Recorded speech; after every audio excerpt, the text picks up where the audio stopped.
네. 자, 오늘은요, 부동산과 관련한 정부에서 중요한 정책 발표가 있어서 한번 간단하게 잘 정리된 기사가 있어서 살펴보려고 합니다. 자, 발표한 곳은 기획재정부죠. 보통 부동산 하면 국토교통부일 것 같은데, 부동산 자체가 돈덩어리이기 때문에 기획재정부에서 주도해서 현재 정책을 발표하고 있습니다. 2020년 세제 개편안 발표였고요.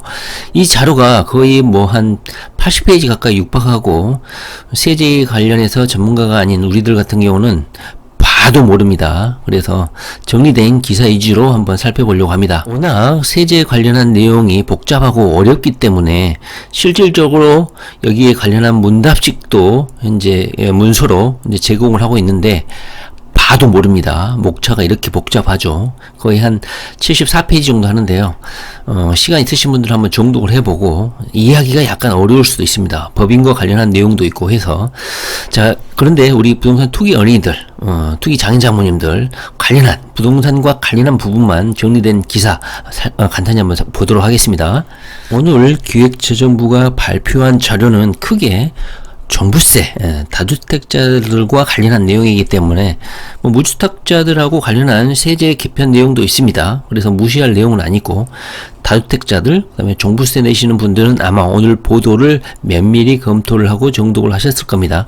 복습하는 차원에서 한번 정리된 기사 한번 보도록 하겠습니다. 종부세하고 임대사업자 물건 등록 관련한 발표도 동시에 있었거든요. 자, 다주택자 종부세 폭탄이 사라진다. 4년 전으로 되돌린다고 해요. 10억 원 이하도 1%부터 부과한다.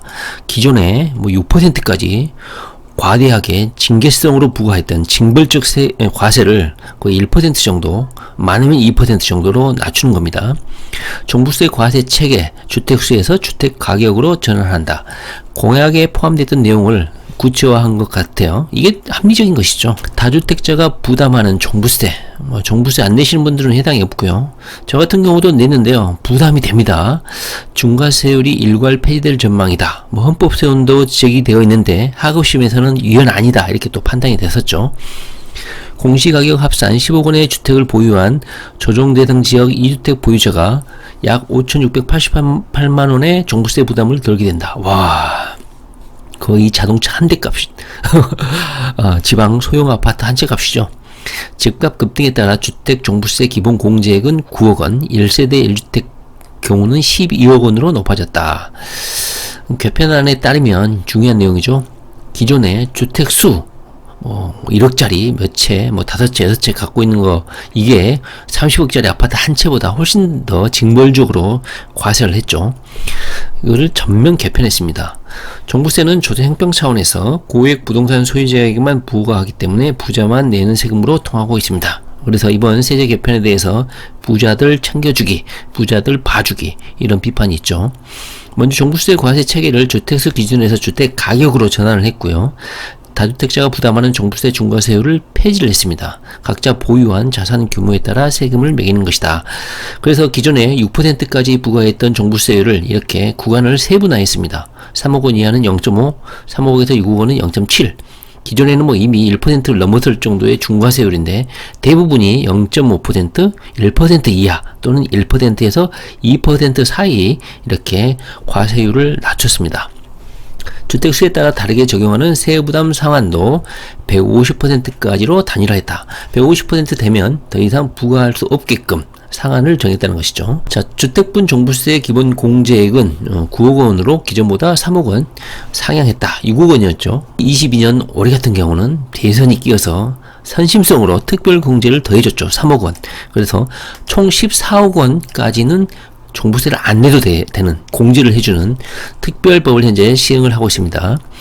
기재부가 공개한 1세대 1주택자 종부세 변동 시뮬레이션에 따르면 대부분 엄청난 세금 전략을 하고 있습니다. 자, 조정 대상 지역 2주택 보유자가 공시가격 합산 10억 원의 주택을 보유하고 있으면 올해 550만 원에서 33만 원만 내면 된다. 그리고 30억 원짜리 주택 보유자는 7천만 원에서 1천만 원 정도, 1천만 원대로 감소하게 된다. 엄청나게 세금이 감소를 하고 있죠. 이번 개편에 따를 경우 종부세 대상자의 세부담이 확실히 줄어들게 되죠. 대규모 부자 감세를 해줬다는 평가가 있다. 세부적으로 볼 때 고가주택을 여러 채 보유한 사람일수록 세금이나 폭이 크죠.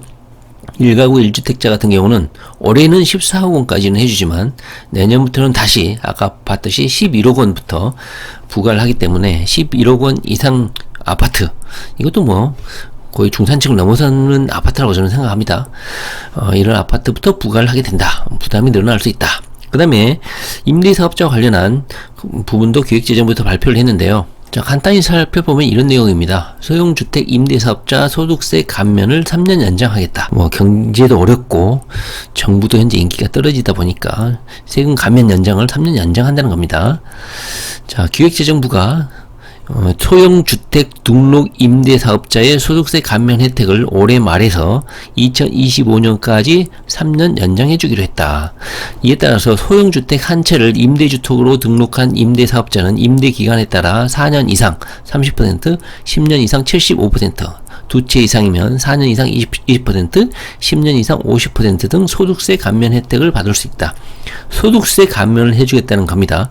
자, 이거는요, 기존에 등록했던 사람들도 마찬가지고 최근에 뭐 아파트는 임대사업자로 등록을 할 수 없잖아요. 그래서 소형주택, 아파트 말고 소형주택을 한 사람들, 그 사람들 경우에도 해당이 되는 내용입니다.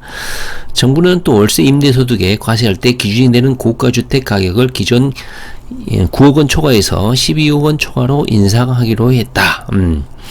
정부는 올해 안으로 등록 임대사업자 제도를 정상화하는 방안도 내놓는다. 자, 이것이 중요한 부분이죠. 국토부 장관도 마찬가지고 계속해서 임대사업자 제도를 개선하겠다 이렇게 의견을 발표를 했는데 아직 관련 법은 민주당 때문에 아직 개정은 안 되고 있는 상황입니다. 보시면 자신이 실거주하는 주택을 제외한 주택을 임대주택으로 등록을 하면 종부세 합산 배제와 양도세 중과 배제 등 혜택을 주겠다는 겁니다. 그러니까 자기가 살고 있는 아파트 빼고 다른 아파트, 다른 주택이 있을 거 아닙니까? 아파트는 빼야 돼요. 주택이에요, 주택. 아파트는 등록이 현재 임대사업자로 등록이 금지되어 있잖아요. 그래서 자신이 살고 있는 주택 빼고 나머지 주택들 뭐 한 채든 두 채든 상관없이 그것을 임대주택으로 등록을 하면 종부세 합산 배제, 양도세 중과 배제 혜택을 준다고 합니다.